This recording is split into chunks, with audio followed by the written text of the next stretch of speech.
Hello guys, tutorial tayo. Ituturo ko sa inyo paano magpalit ng password sa PLDT Wi-Fi. So, ang una natin gagawin, punta tayo sa Chrome. Ayun. So, ano nyo muna yun guys, yung ito. I-type nyo yung 192.168.1.1. So, akin nandito na. O, ayan, nandito na. Kaka-login ko lang kasi. So, pag pag nandyan na kayo, pag na-open nyo na yung ganyan, so, una natin gawin, palit tayo ng password. So, punta tayo dito sa WLAN. Ayun. Then, so, yan makita natin. So, ayan, pag sa dito kasi hindi ka pwede magpalit. So, punta tayo dun sa ayan o, sa kilid, yung band steering.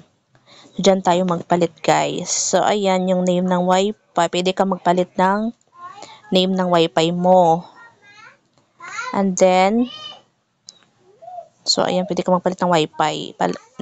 Wi-Fi name. So, akin, hindi ko siya palitan. So, magpalit lang ako ng password.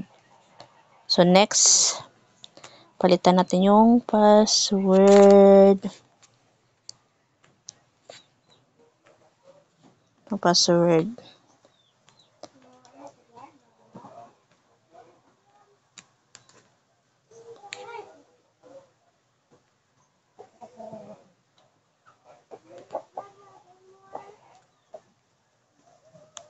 Wait.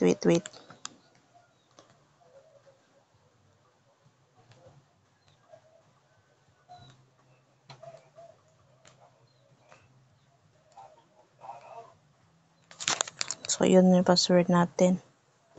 So, click na natin yung Wi-Fi pag okay na, apply. So, nakikita mo, may Wi-Fi pa tayo. Maya-maya niyan, nawala na yan. Hintayin lang natin, refresh lang. So, ayan, nawala na yung ating Wi-Fi. So, punta tayo sa dito, Wi-Fi. Tapos, ayan, ganyan yan lalabas. So, ang gawin natin pag ganyan lumabas, i-forget natin. Forget muna natin. So, ayan siya. So, type natin yung password. So, connected na. Ayan. Okay. Mayroon na guys. Yan lang guys ang gagawin. Ganyan lang ang pagpalit ng PLDT Wi-Fi password. Thank you.